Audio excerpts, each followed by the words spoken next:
go to you. What is your take on the Coastal Carolina game? Very disappointing for myself and for all Cougar fans, I believe. I like the fact that we took the game. It was a huge risk to travel, with 2 days notice and to take a game with a team that was very hungry and that felt disrespected and really was the underdog. And so I think they felt disrespected and that everyone felt like the BYU was just going to roll them. That's what I thought. Yeah. And, they were at home and it's difficult to fly across the country and play a game 2 days later.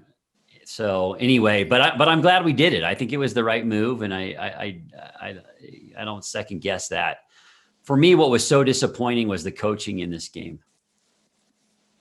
So break it down. What do you mean by that? I mean, well, we knew that their only chance of winning this game was controlling the clock. The coaches had to know that, and we did not make any adjustments in the game. I mean, it's a difficult offense to defend against, but we did not make any adjustments, and we were. In the beginning of the game, we only had 3 people up front and we were dropping, 8 guys and we couldn't stop them.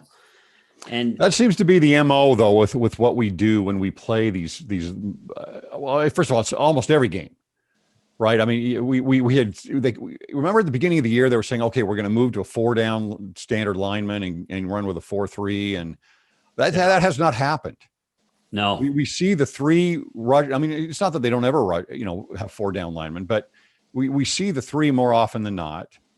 It's a total prevent type of a defense, which works great against bad competition, right? I mean, it's working. Right. Our 3-down linemen are able to handle the rush with a linebacker filling a gap here and there, against lower competition. But what this game really reminded me a lot. We played 2 games in a row last year against Toledo and Southern Florida. And we lost both of them in close games, just like this Coastal Carolina. And it's exactly the same formula. They ran all over us. Yes. They were not very good offenses even. They weren't even as good offenses as Coastal Carolina's, which has a pretty decent offense. But these non-rushing teams rushed all over us. They'd run for 4, 7, 10, 12 yards every single attempt because we had all our guys drop back. And the whole philosophy seems to be, we're not going to give up the big play or the big pass. And the problem with that is, like you said, Brian, is that when you have a game like this, if you're going to only put up 3 and sometimes 4, you're going to give up rushing yards and you're going to give up time of possession. And that's, you said we didn't make adjustments. I don't understand why we went into the game with that philosophy, with that approach to begin with. Absolutely. You're right. I mean, we started that way. How do we not know that wasn't going to happen? How did the coaches not know that? Yeah. And like you said, we didn't learn anything from those horrible losses last year to 2 teams that were clearly inferior. So that's what was real disappointing to me. I think our players played their hearts out. I don't blame the players. I think they gave it everything they could, but this is on the coaches. This is even though they only had 2 days, they knew exactly what to expect. And they didn't prepare the defense for this game and made no really in-game adjustments. And, Brett always talks about that. That's what good coaches have to do.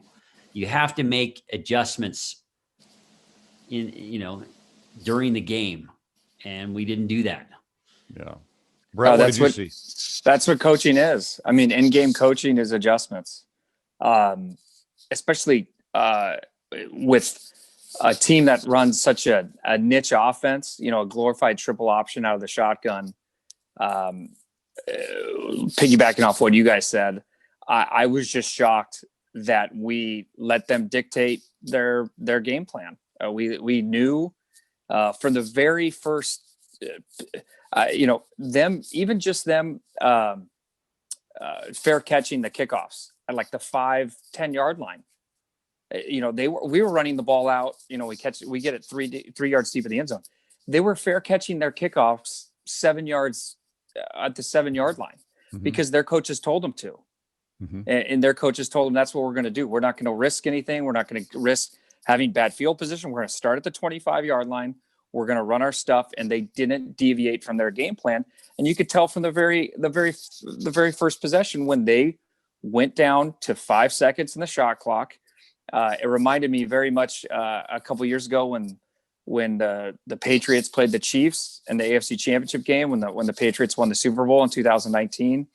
They ran the play clock down to 5 seconds every time, got the lead and stuck with it and ran the ball. And we had the same base defense, the same 3 down linemen, which you're bound to give up 3 to 5 yards.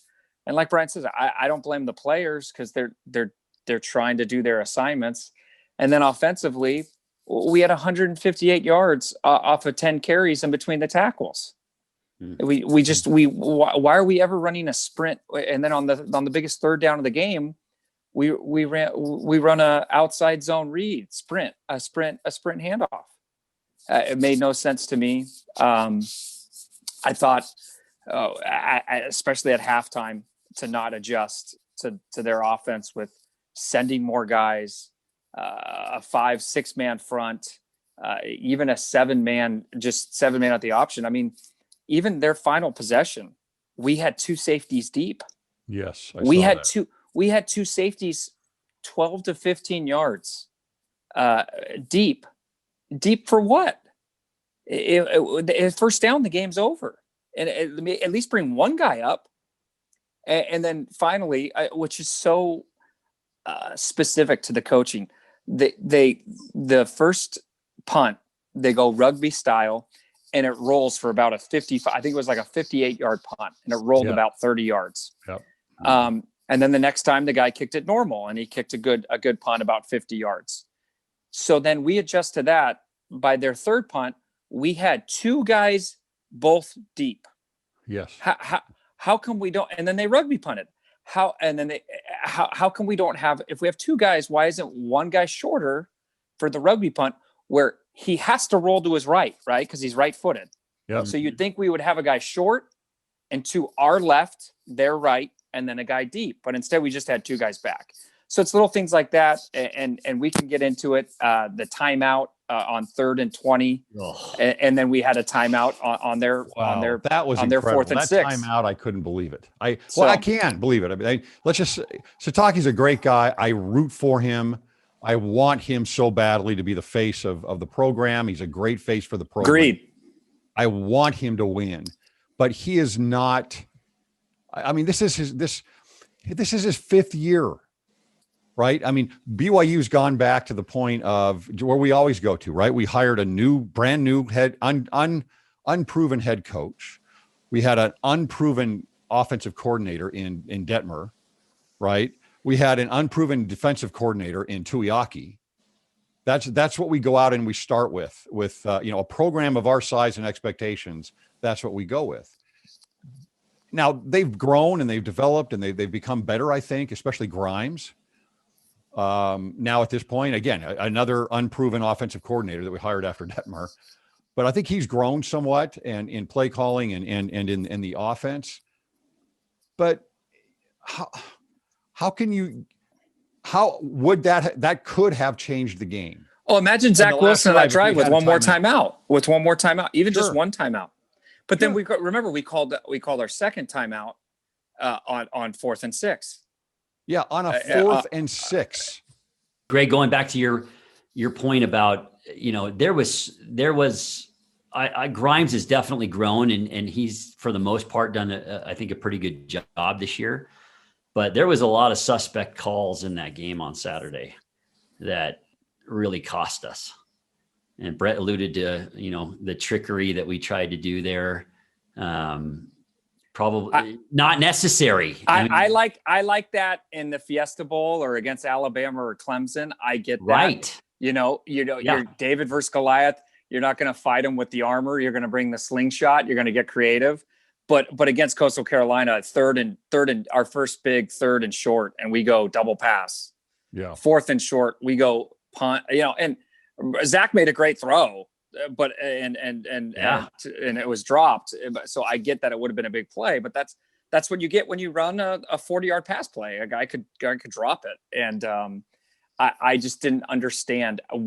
Our game plan should have been their game plan. That is, can use the line of scrimmage, run the ball, you off center guard combos, and then unleash the play action, then unleash things that are opened up in the second and third quarter.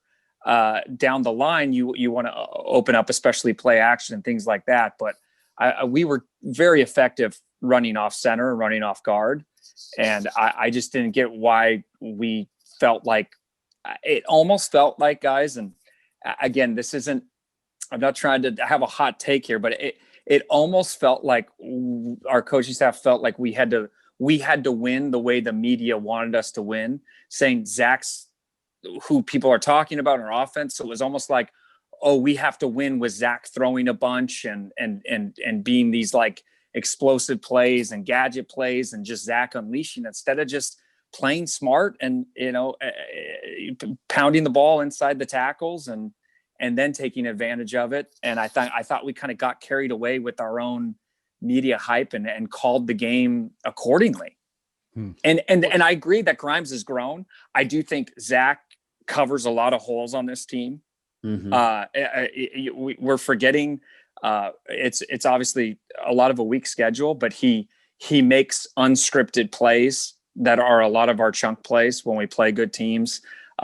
He covers up a lot of our weaknesses, I feel like. And I think a lot of that is due to the fact that, he's 21. He hasn't had a 2-year mission. He's not rusty. We finally have a guy that is out of high school, hasn't left for 2 years, has stayed in the program 3 years. And that's why he's going to be our best chance since Steve Young to be an effective pro, because he'll have that type of, it's a big difference coming out at 21 than 25. So he's very, very good. I mean, he does make up a lot of ground. Though some of those throws he made, the throw on third down before the half, on the run, rolling before right the half. Yeah, the throw he made before the half. That is elite level. I saw a lot of national guys tweet about that and saying that's why he's a first round pick. Because one guy really made a great point. Ryan Russillo, the former ESPN guy, he's a big college football guy, said what was so great about it wasn't just the throw, was that he didn't see the guy till the last second. So it was to be able to make that play so at the very last second. Have you guys noticed how quick he releases the ball? Well, how about even just the Hail Mary?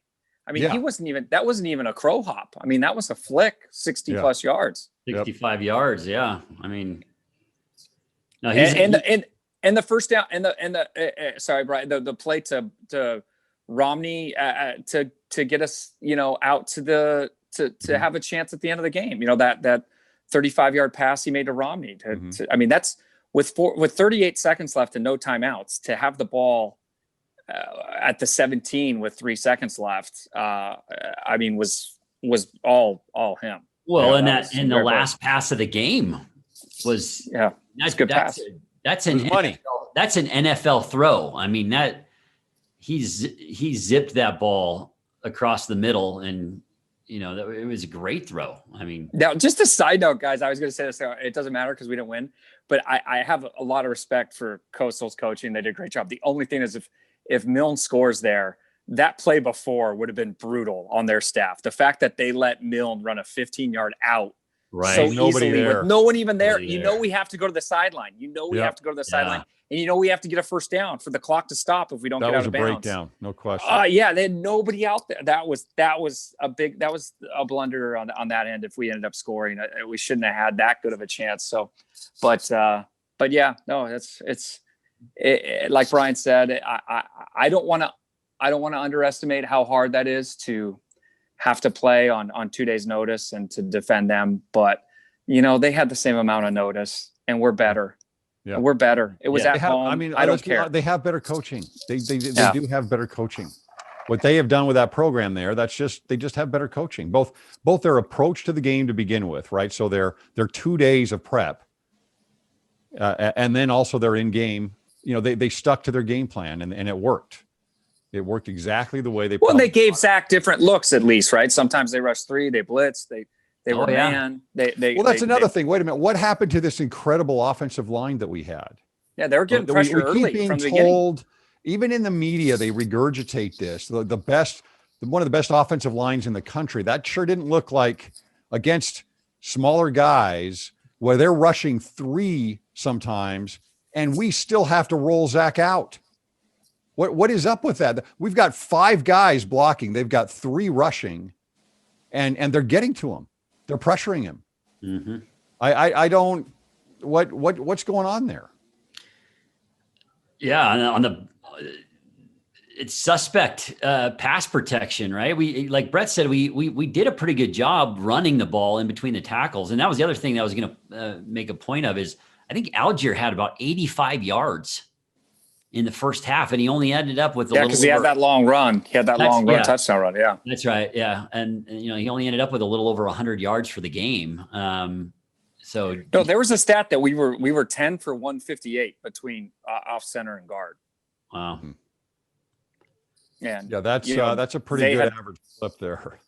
I mean, their first after their first 2 drives when they were ahead 6-0, they had 5 passes and 16 runs in the 21 plays, and they drove and after they stopped us, they went 90 plus yards, all pretty much on the ground, right down our throat. And well, let's be honest. I mean, the other thing that you're looking at is you're right. I think that there is some pressure to perform to the media, but it's when the other team, when you're and I know the offense only scored 17 points. I mean, that's obviously a huge issue, but when your defense gives up that much clock every drive, especially in the first half, you are very limited urgency. On what you're just going to decide to do on offense. You better hit something, right? You better score, and because you're not going to get the ball very often unless you change your defensive strategy, which you would think would be a natural idea. You're not going to get the ball that often. Right. So I think I want to say we had the ball. Did we get the ball even 4 times? I think we went for it on 4th down in the first half once, and we missed, and we turned the ball over there on downs. I don't think we got the ball, what 5 times maybe? I think we only got the ball one possession in the whole first quarter. Yeah, we got our second possession was with like 6 that we ran 1 play. Before the end of the quarter. That's to me, that's game over. You're going to end up with a close game right there unless you make a change immediately after that first quarter. Well, it's like, wait a minute, this is not working. What is going to change? They did do a better job in the second half of containing their offense. We did get that couple 3 and outs on them. So they did make some type of adjustment, but the basic strategy didn't change. Yeah. And I don't, we were rarely ever rushing the quarterback. And you look at the 2 differences, right? They were rushing and putting pressure on our quarterback all night. We never were doing that with them. It was very rare that we ever had. And you can't do that with 3, sometimes 4 rushing. You just can't do it. Is he some long ball threat? McCaskill or whatever his name is? McCall, yeah. Yeah. I mean, I don't. You'd think we'd take our chance. Can't our corners do more man and bring a safety up or something? I heard some commentary after the game. I think it was you might have been on KSL, and they were saying, well, it's not that, if we would have, played back or excuse me, if we would have played, if we would have put more people on the line and rushed, then they would have killed us with the pass. Well, prove it, right? I mean, make the guy prove it that he can hurt us through the air. Why not? Well, he didn't look very good on a few passes. And at least they're having to go against their identity, right? If they got to throw it, they got to throw it 30 plus times. And they're not eating up the clock. Right. They're not eating up the clock that way. Incomplete passes and even first downs on a pass is not eating up the clock. No, after a while, you're like, well, at least if they go, it's at least they got to go fast. At least they're scoring quicker.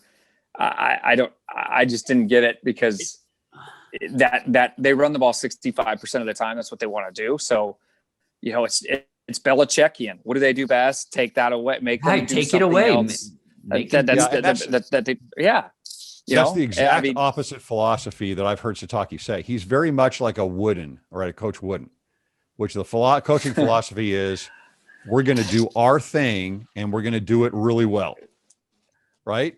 Well, Kareem's not walking through that door. Bill Walton's not walking That's through the that problem. door. Yeah. When you have the best, when you have 5 of the best players in the country on your team, Marcus Johnson and Gail Goodrich aren't walking through that door. and you live in an era where coaches don't spend 24 hours a day breaking down film. Yeah. What you do, then you can just say, hey, we're going to do our thing, and we're going to run our 2-2-1 press, but that's but it doesn't it seem like that's the approach? It's like, he said that's what they are. We don't care about that. We're going to go ahead and just run what we do. Clearly, and that's all we're going to focus on. Which do you do that in war and in battle? Look, we're going to just go with D-Day here every time. This is what we do. Well, and then how about the consistency, right? So we went for it on 4th down around midfield, up 7-6 in the second quarter. Right? We go for it then, right? And that's when we did the pitch throwback to Wilson, pass to Romney. Yeah. And then after seeing what we've seen, like, this isn't talked about because we got the ball back. Well, we got the ball back with 40 seconds left on our 10-yard line with no timeouts. So it still didn't work. It was 4th and 4 at midfield. Less than 5 minutes left. We have one timeout, I guess we had 2 timeouts, and we had one timeout. Sorry, and we punted on a team that has been very successful running the ball on us all. They had 300 yards plus rushing, and we took the ball out of Zach's. Wouldn't you go down with Zach on one play? Absolutely. Zach Wilson, then punting the ball. We got the ball. That's not being talked about because we got the ball back. But again, it should be, because he did. He took the ball out of Zach's hands by punting, and it made no logical sense with the way that they had been running. Go down with giving him one more play. And just with pass calls on 4th down all season. Sataki's been very aggressive in going for it multiple times. It's the flow. It's the flow. And in this game, Brett, you're exactly right. The game's on the line. You've got a Heisman candidate quarterback, and you're taking the ball out of his hands, and you're relying on a defense that has been shredded apart all game long, and I just don't understand his thinking there either. I mean, there was multiple, decisions that he made there at the end of the game with the timeouts and with punting there. I don't understand what he was doing. So where are we at now in the season? How does our season look? Well, that's a good question. I think I think we're a very good football team, and this is taking. Are we a very good football team? Well, I think we're for BYU. I think we're better than the last 2 years because of Zach. Yeah, no question. I think we're good, but this took all of the air out of the season, in my opinion. I mean, we're going to play San Diego State, who's a decent team at home to finish off the regular season. We should beat them, but who's going to be excited about the bowl game? Nobody. Nobody. We're going to go to another very weak bowl against probably a low level, a weak opponent, and it just that's hard. I mean, and again, we've had up till now we've had what we would call a great season, but this is the Utah game, right? This was the defining game of the year, because we're not going to play San Diego State. We should roll over. I mean, who knows what will happen, but I think we will. And we're going to play low competition in the bowl game. So what defines the season this year, even if we end up, it looks to me like we're going to end up, what is that, 11-1? If we win the bowl game, yeah. If we win the bowl game, we're 11-1, and everyone will say, okay, well, that's a great season. It's like, okay, well, yeah, look, I appreciate it. I saw some good plays, and I got to cheer my team on, and my concern now, and I know it's just one game and it was short notice and everything else. My concern is still, is the program really moving forward? No, I mean, if you've got a Heisman quarterback and we still can't kind of close the deal, that's my concern.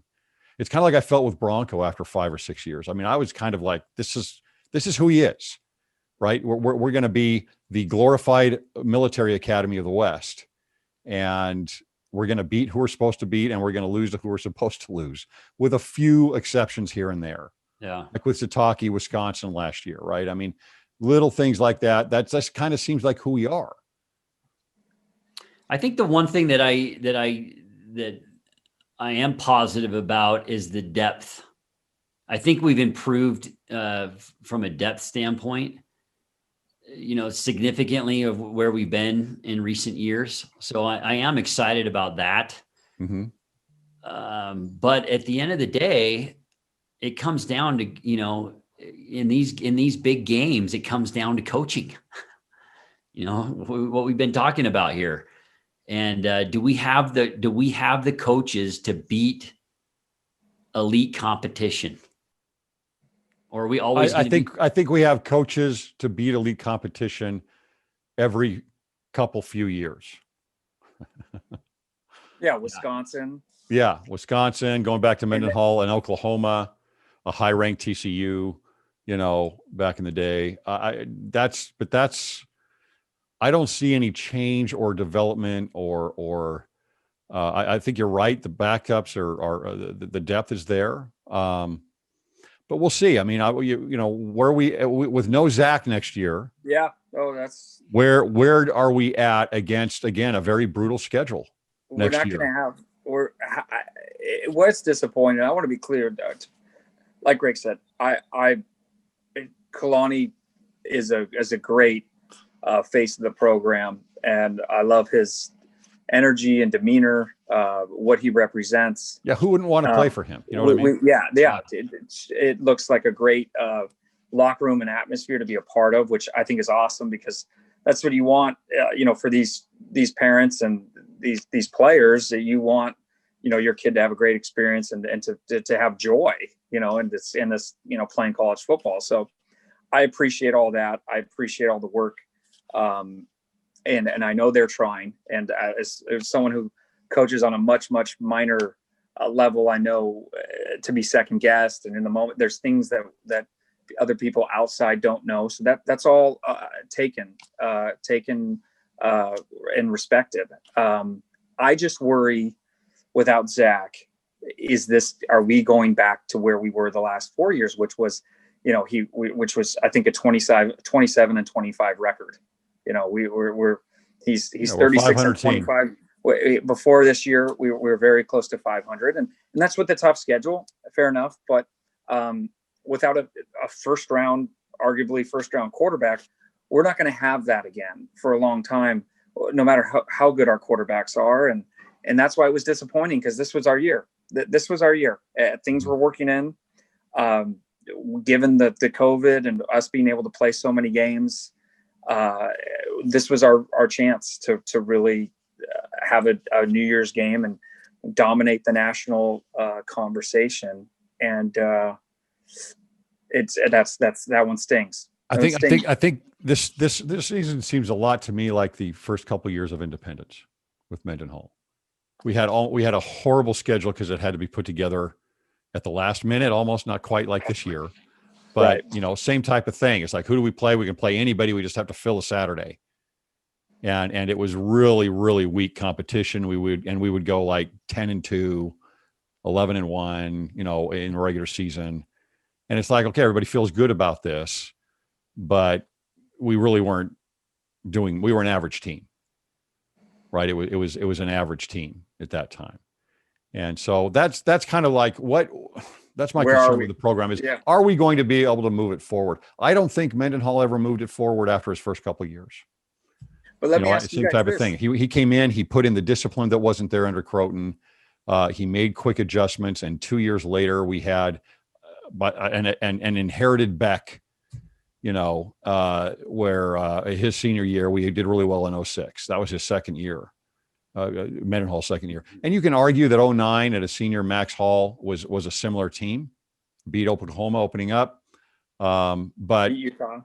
Yeah, but we never, right? I mean, well, that's always the question. Where do you see yourself in 5 years? It's been 5 years. Are we, after Bronco leaving that Vegas Bowl loss to Utah, and we were all looking forward to what's the 5 years? Are we better off than we were from 5 years ago? I don't think so. I don't think so. I don't think so. If not, it's or it's very, or the same at best, the same. Yeah. I think that's right. All right, we got to move to basketball here. We saw 3 games this week. What is this team about? Do we know yet? Do we have an identity? We had a horrible loss and 2 good wins, I'd say. Yeah, I think we were all questioning, how good this team was after that USC loss. I mean, they just dominated us, and we couldn't do anything.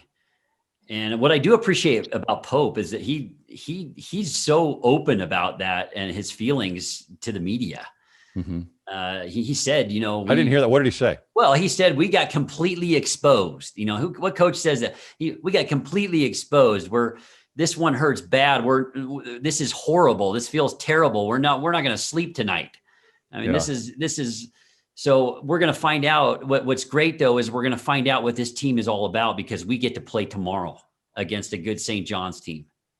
And you know what? So I was really happy to see that we bounced back and beat a very good St. John's team. I mean, that showed me a lot, because this team has not gelled yet. The chemistry is not there, but they still managed a way to come back and beat a very good St. John's team, and then to go on the road. And I know Utah State is not as good this year. They're not. But it's a very difficult place to win regardless, right? On the road.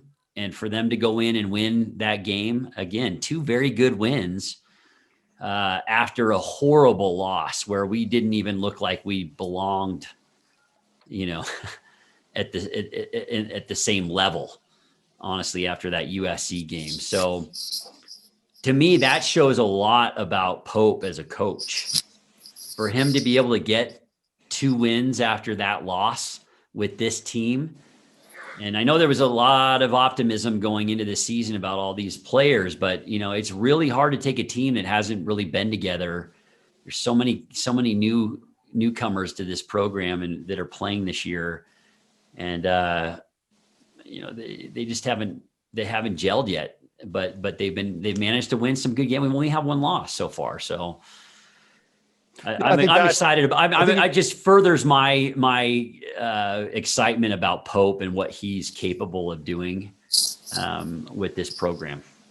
And it seems to me that with this type of a team, where you haven't had that opportunity to gel, you can be optimistic about Pope getting an identity, getting a right rotation down, role players coming in at the right times and places against the right competition, and that they're going to improve during the season. I mean, I think that what he does, especially those first early games, everybody played, right? He's rotating everybody through. Yeah. And I think that's smart. I don't think that, he'll up the game a little bit more when we get into conference play, I think, and tighten things up a little bit more.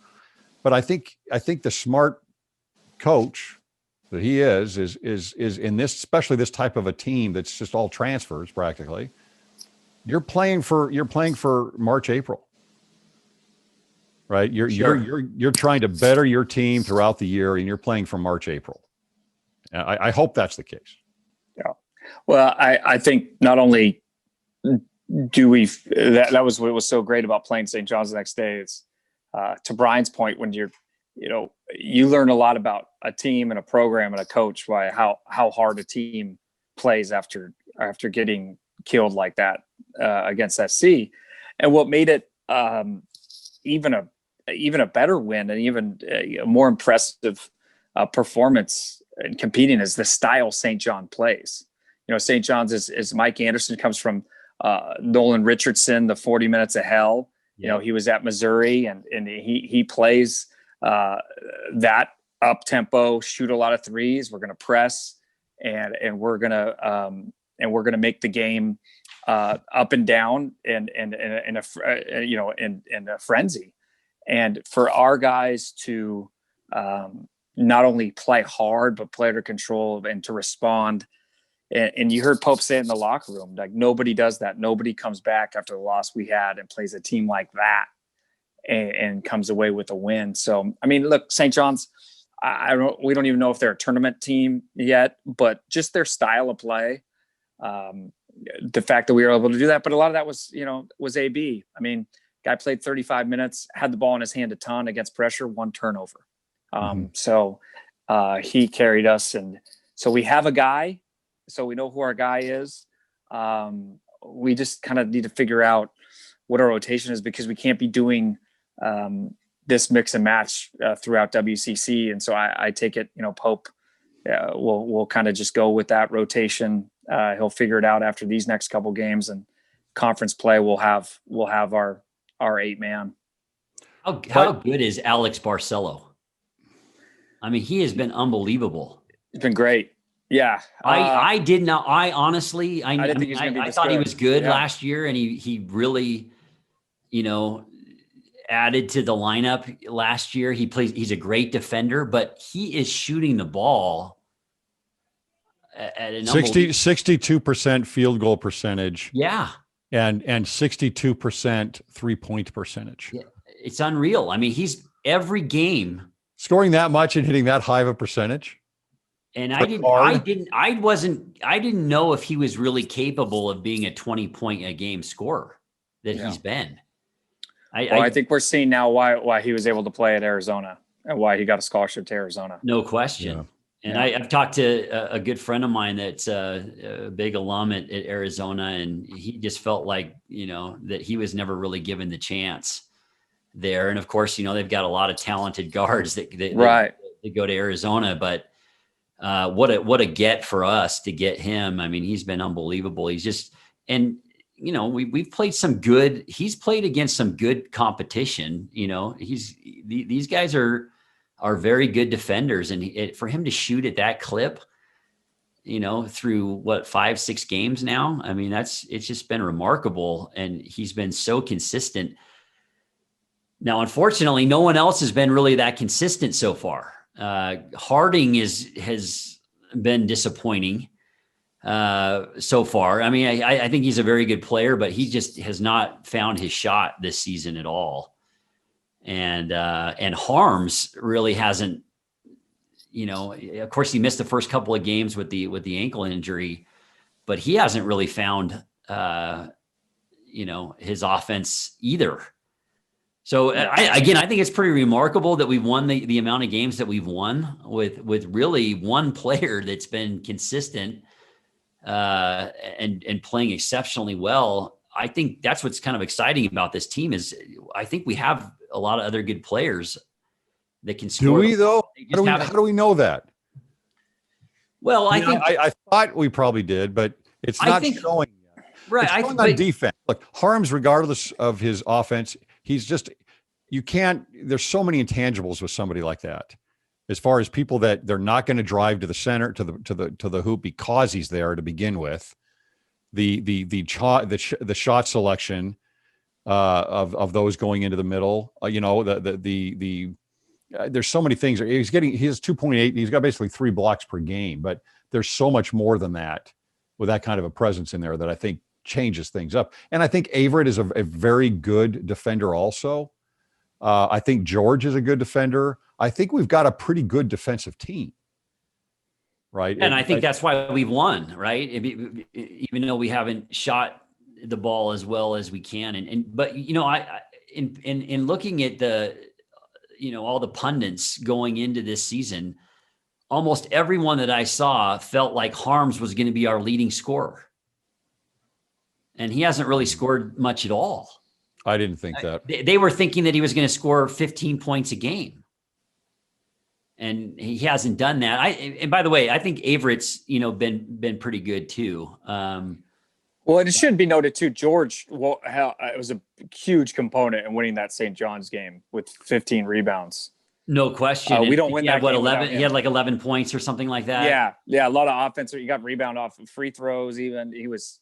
That was nice to see somebody stepping up in another game besides Marcel. Yeah, he was. If we don't win that game without him, he was huge in that St. John's game. Right. So. Well, I was happy to see Lohner finally, make some shots against Utah State. I think that, look, he had a lot of hype coming in. I mean, he's a very highly recruited player, and already has a college ready, body. And I feel like, and Pope hasn't, look, even after the first few games when he didn't really score at all, I mean, he's kept him in the starting lineup. So he obviously thinks that he's the guy. Yeah. And he did have a better game against Utah State, offensively but still hasn't really shown, I think, what he's capable of yet.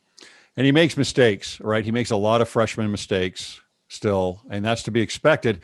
And if that's what you're forced to put in there, I'm really shocked that Harward is not the starter at the 4, and that he's not performing at a pretty high level, and did very well at Utah Valley a couple of years ago.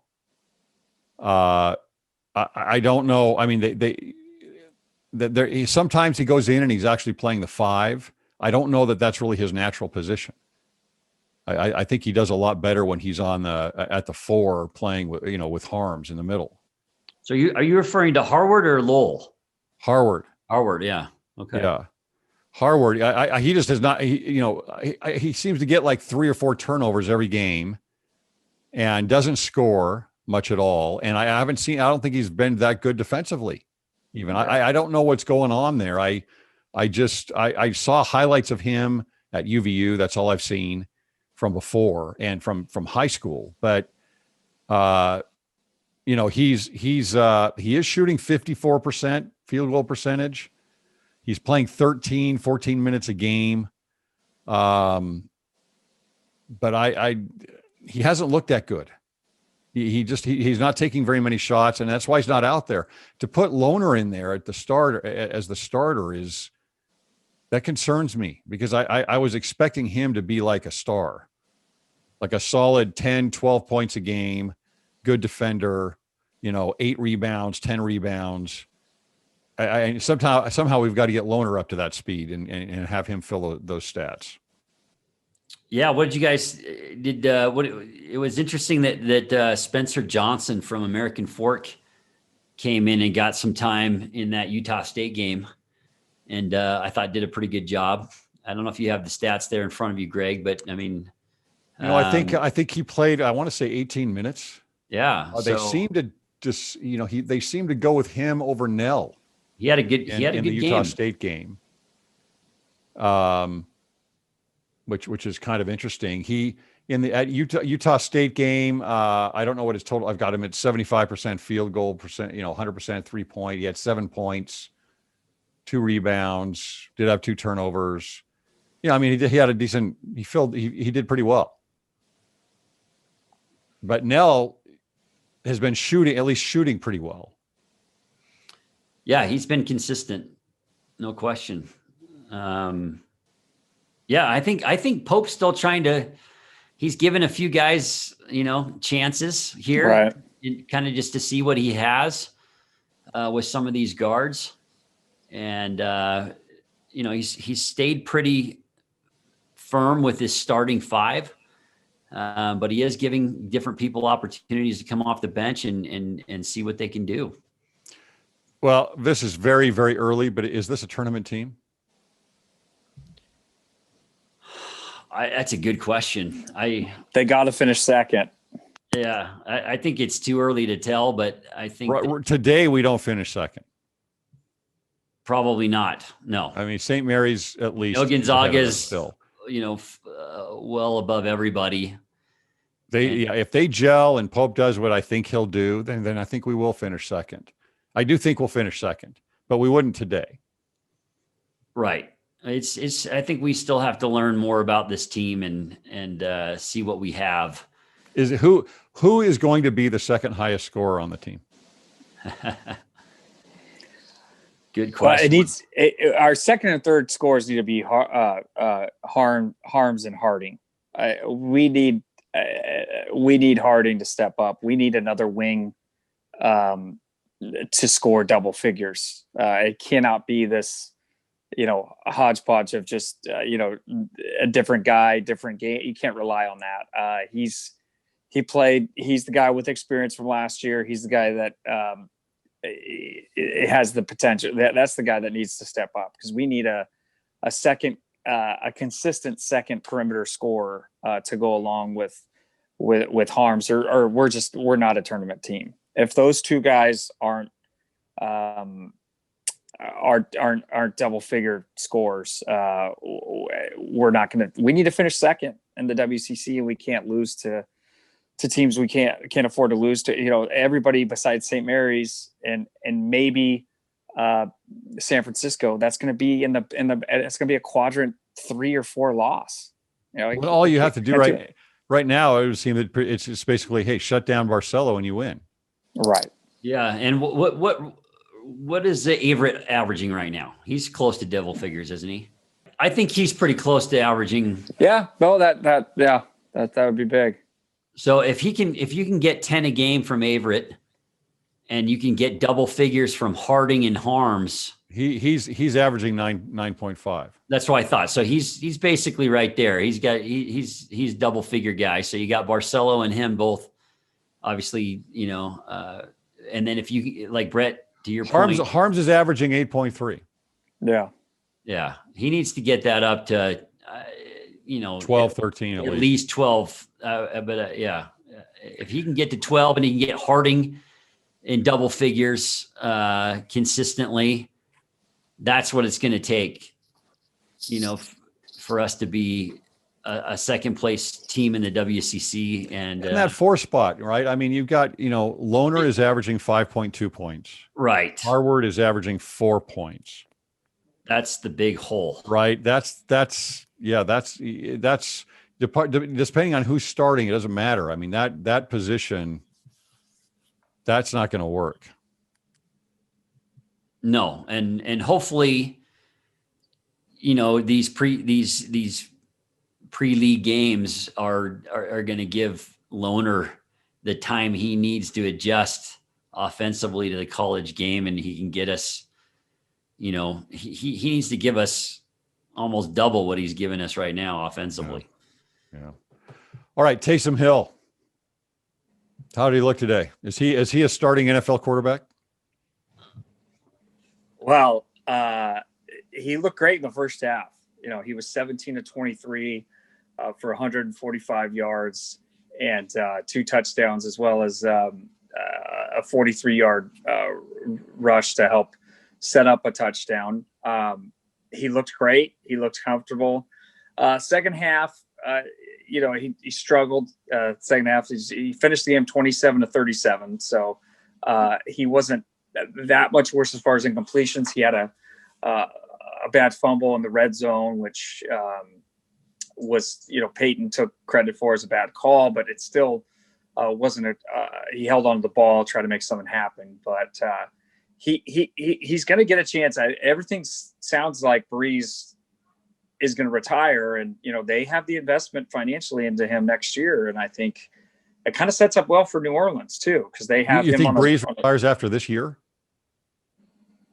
I thought he signed a 2-year contract. Yeah, he signed a 2-year contract this past off season. So he plays one more year. One more year, yeah. Mm-hmm.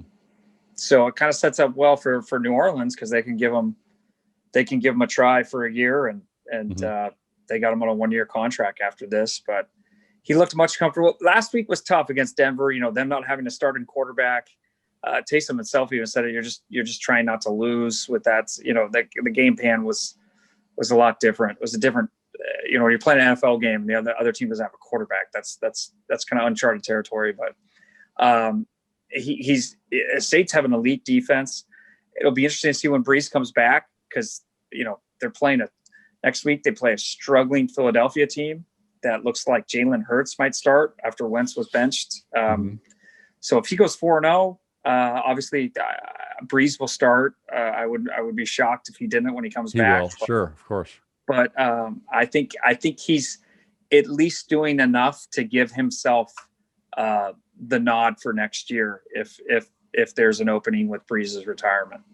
So compare him to somebody else. I mean, can you think of how many quarterbacks can you think of in the NFL? And I know he's been around for a few years, but on their third start looked that good.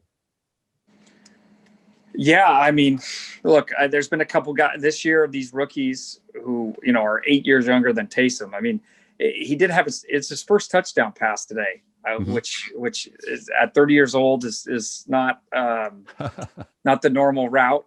But Herbert and Burrow have both looked really good this year as rookies. But I think he's in the best possible situation because he's in a scheme he knows. He's with an offensive genius and he's with an elite defense. So he's going to be in a good spot. I think he's very similar to Josh Allen, the Buffalo Bills quarterback, who's even bigger than Taysom. He's like 6'5". I don't think he's as fast as Taysom, but he's very fast, athletic, not super accurate. But where did he play? He played at Wyoming.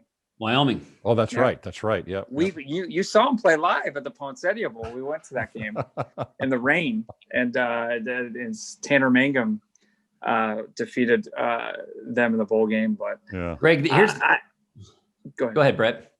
No, just to finish, I think he's given himself at least the opportunity. I think the Saints, Peyton, I think he'll get the shot. It's just and in his defense, a lot of it depends on what Breeze does. I mean, if Breeze signs a 1-year contract, then he's in the same spot. So I don't think anybody's going to trade for him. I don't know if anybody would do that because you're looking at a team that's in the bottom half. I think he is an NFL starter if he's in a very unique situation, but to his benefit, he's in one right now. And so if it's not working here, I don't know too many other places it could work, but it could work here. It can. Here's what people forget. He is 30 years old, but not only Greg was this just only his third start, but remember, he hasn't even really been playing quarterback right since he's been in the NFL. I mean, his role with the Saints has been on special teams and as a tight end, almost more of a running back. Cameo appearances. To answer your question, I do think he is an NFL starting quarterback. I think it's very impressive what he's done in especially the 2 games against the Falcons. Again, I think last week I don't think that was his fault.